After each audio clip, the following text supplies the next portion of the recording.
How much does the situation with voters change in the last weeks before the elections?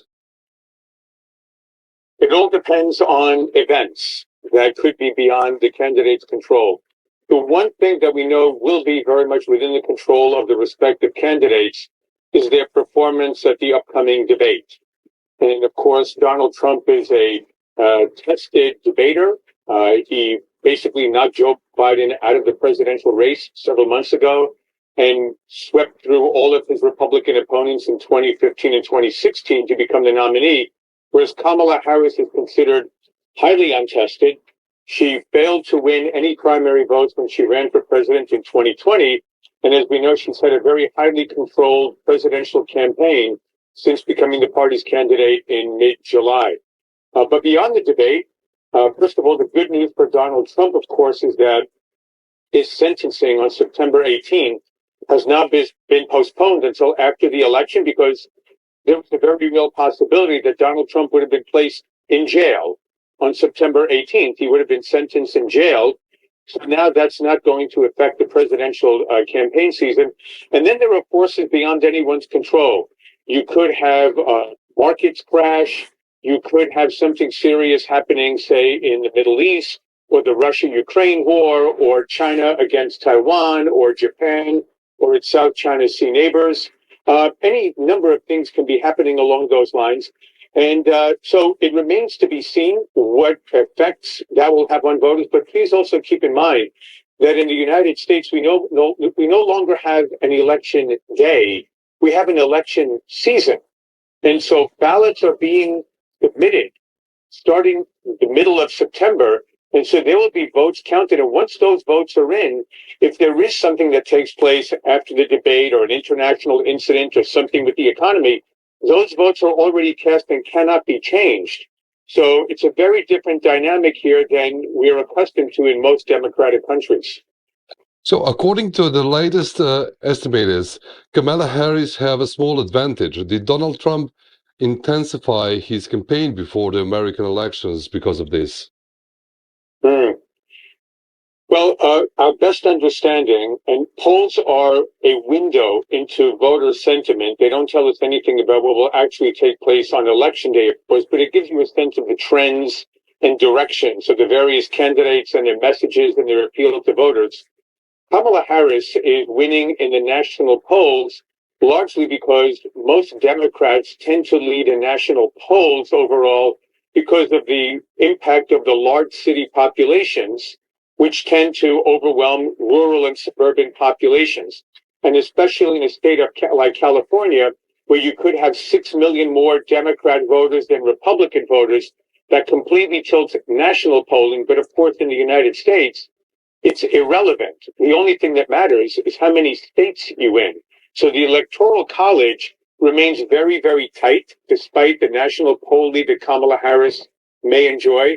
And we know, of course, we've seen in regular election cycles, especially in 2016 and in 2020, that essentially a handful of states, 6 to 8 states, maybe 15 to 25 counties in those states, a mere tens of thousands of voters in each of those states will ultimately decide who is the next president of the United States. So, what can global politics actually? How can global politics be changed after the elections in America, and what does Europe expect?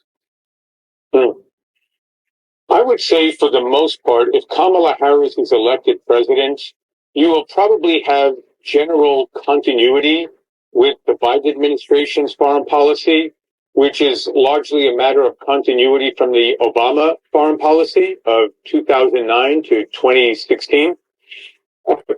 Maybe you'll see a little bit of a different tack in the Middle East, where Kamala Harris may be more sympathetic to the hard left radical progressives in the Democratic Party, who are much more sympathetic to Hamas and to the Palestinian cause. And you may see a greater rupture in U.S.-Israeli relations. But I think for the most part, we'll see efforts to continue the military aid to Ukraine, as Joe Biden has sought to achieve. We'll probably see a continuation of trade restrictions on China involving technology and the like. Now, if Donald Trump is elected president, I think you'll see a sea change in foreign policy and international security, probably a much tougher stance, not only against the Communist Party of China, but also, I would say, against Taiwan, that Taiwan needs to step up its defense and become a mini Israel or a mini Poland and spend 5 to 10% of GDP to defend itself if Taiwan ever expects the U.S. to come to Taiwan's defense. I think you'll see a resumption of the most severe sanctions against Iran and probably an effort to bring Israel, Saudi Arabia, and the United Arab Emirates together and to better arm those countries to be able to deal with Iran themselves, to free up the U.S. to deal with the Communist Party of China.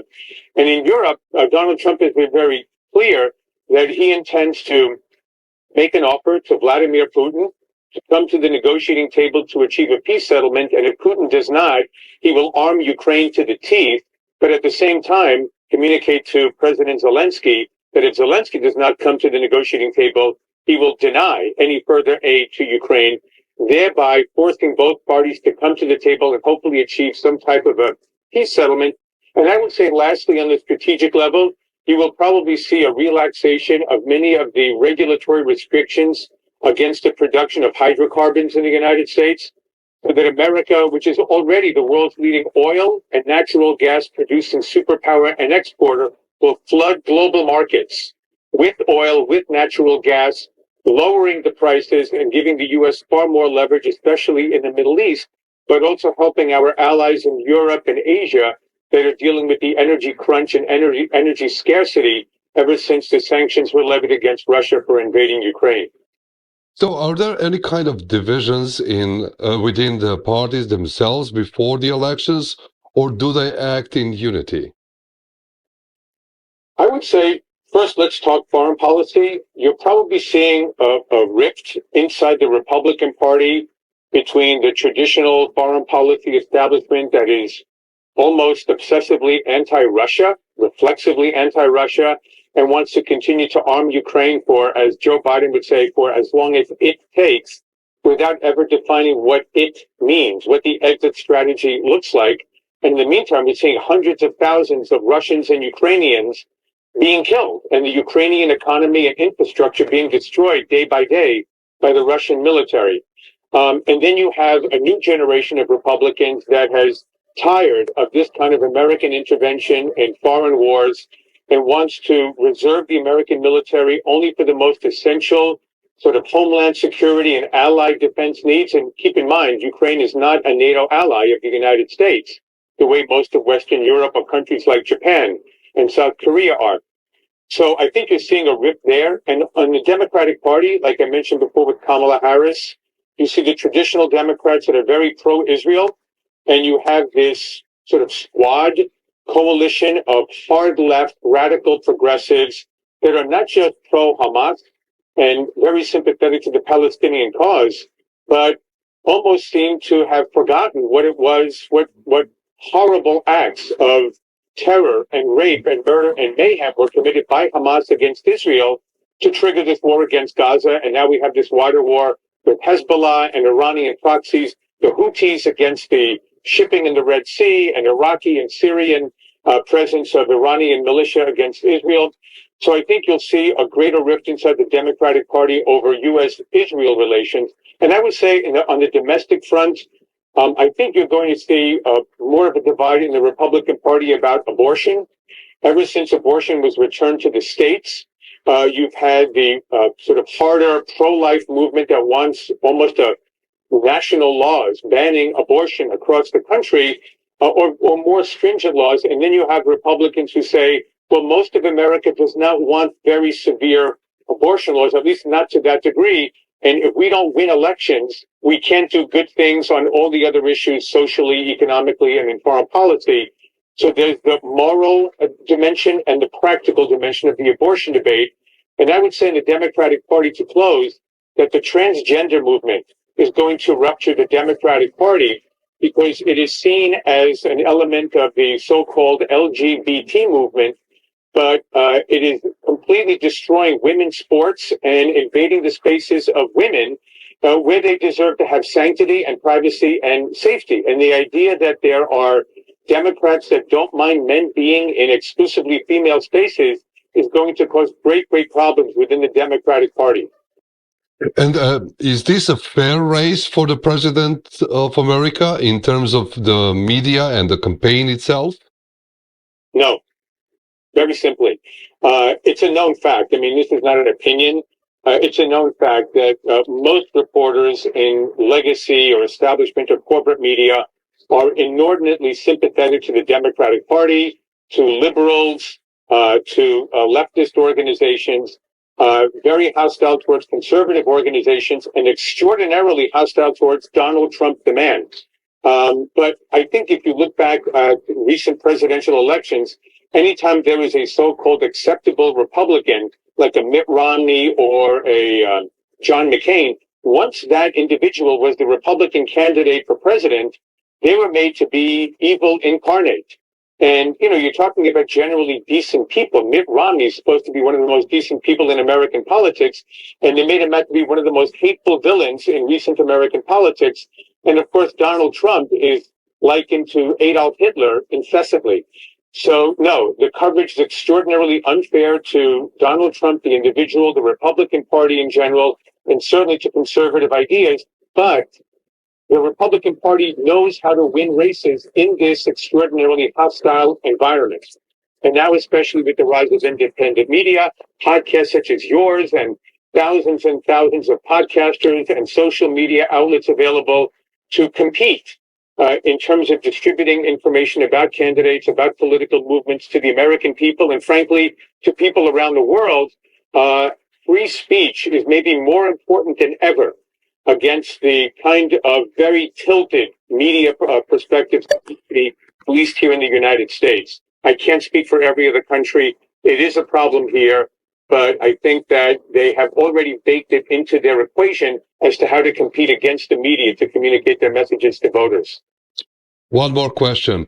Does it mean that we can expect after the elections some kind of riots or something, or protests? That's an area that we are very uncomfortable talking about, but very frankly, we saw what happened in the summer of 2020 with the Black Lives Matter movement that incinerated the downtowns of a number of cities in the United States with impunity. Almost no law enforcement was ever used against those rioters that burned down federal courthouses and police stations and caused billions of dollars in damage and murdered several dozen Americans in that horrible summer of 2020. I can tell you anecdotally that in November of 2020, most shops in downtown Washington, D.C., where my office is located, were boarded up in fear that if Donald Trump were elected in 2020, that we would have a similar outbreak of riots in Washington, D.C., and perhaps other major cities. We're hoping that we don't see that and that we can have peaceful, free, open, honest, and fair elections, and that the more free and open and honest the elections are, the more the American people will accept whatever the outcome is. But the fear is very much that the hard left will never accept a Donald Trump presidency again. And so the fear, I think, is very real that if Donald Trump is somehow elected president in November, that you will have riots that will probably rage for weeks in cities across the United States, whereas if Kamala Harris wins in what is seen as an honest election, conservatives tend to go to work the next day and mind their own business. Thank you very much for your time.